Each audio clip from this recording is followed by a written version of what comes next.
बातमी आहे नागपूरमधनं। नितीन गडकरी नागपूरचे विद्यमान खासदार त्यांच्या विरोधात लढण्यासाठी काँग्रेसला उमेदवार मिळत नाही का याची आता चर्चा रंगतेय। कारण गडकरींच्या विरोधात निवडणूक लढण्यास काँग्रेसचे उमेदवार इच्छुक नसल्याचं कळतंय। नितीन गडकरींच्या विरोधात लढण्यासाठी काँग्रेसला उमेदवार मिळत नाहीत का याची चर्चा आता जोर धरते। कारण विकास ठाकरे, अभिजित वंजारी या दोघांनी सुद्धा गडकरींच्या विरोधात लढण्यास नकार दिल्याची माहिती आहे। याविषयी अधिक माहिती देतात आपले प्रतिनिधी तुषार कोहळे। तुषार, काय नेमकं असं कारण आहे की गडकरींच्या विरोधात लढण्यासाठी काँग्रेसमधनं, नागपूर काँग्रेसमधनं कोणी तयार होत नाहीये?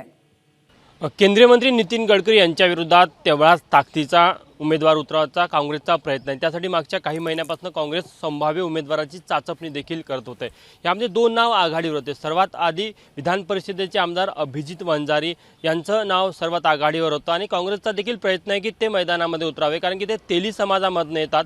सोबतच दलित, मुस्लिम आणि कुणबी असं जातीय समीकरण घेऊन काँग्रेस त्यांना मैदानात उतरवण्याच्या तयारीमध्ये होतं। मात्र कुठेतरी शेवटच्या क्षणाला अभिजित वंजारी यांनी निवडणुकीमध्ये उमेदवार म्हणून उतरायला नकार दिला। त्याचं कारण त्यांनी दिलं की त्यांची जी पदवीधर विधान परिषद मतदारसंघाचे ते आमदार आहे आणि त्याची 3 वर्षाची टर्म्स अजून शिल्लक आहे। त्यामुळे कुठेतरी ज्या पदवीधर मतदारसंघ वर्षानुवर्ष भाजपचा बालेकिल्ला राहिला, तिथनं परत निवडणुकीला पुढे जाणं हे योग्य होणार नाही। त्यामुळे कुठेतरी त्यांनी दुसऱ्या नावाचा विचार करावा असं पक्षाला कळवलं।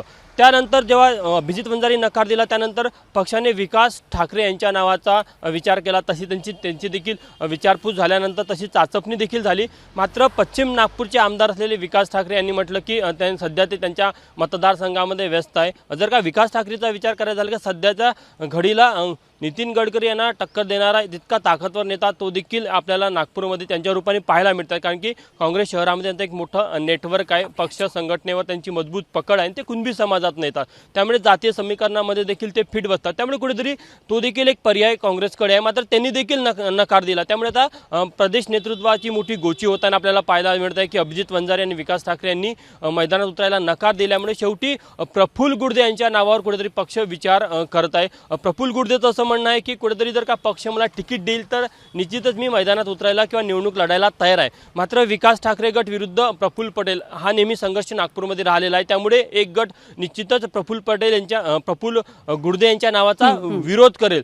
त्यामुळे त्यांचं असं म्हणणं आहे की जर पक्ष मला तिकीट देईल तरच मी मैदानात उतरेल, नाहीतर सध्याच्या परिस्थितीमध्ये पक्ष ज्या उमेदवाराला तिकीट देईल त्यांच्यासोबत ते असणार आहे। त्यामुळे कुठेतरी एक पेच प्रदेश नेतृत्वापुढे आपल्याला इथे पाहायला मिळत आहे की ज्या नावांची चाचपणी केली, जे संभाव्य नाव म्हणून पक्ष पुढे करत आहे त्याच नावाने नकार दिला। त्यामुळे आता अनपेक्षित उमेदवार काँग्रेसला तर द्यायला तशी वेळ येणार नाही ना, असा देखील प्रश्न या निमित्ताने उपस्थित होता। बरोबर आहे। म्हणजे इथे एक प्रकारे काँग्रेसची अशी अडचण आहे की मतदारसंघ तर हातामध्ये आहे, पण उमेदवारच राजी होत नाहीयेत निवडणूक लढण्यासाठी।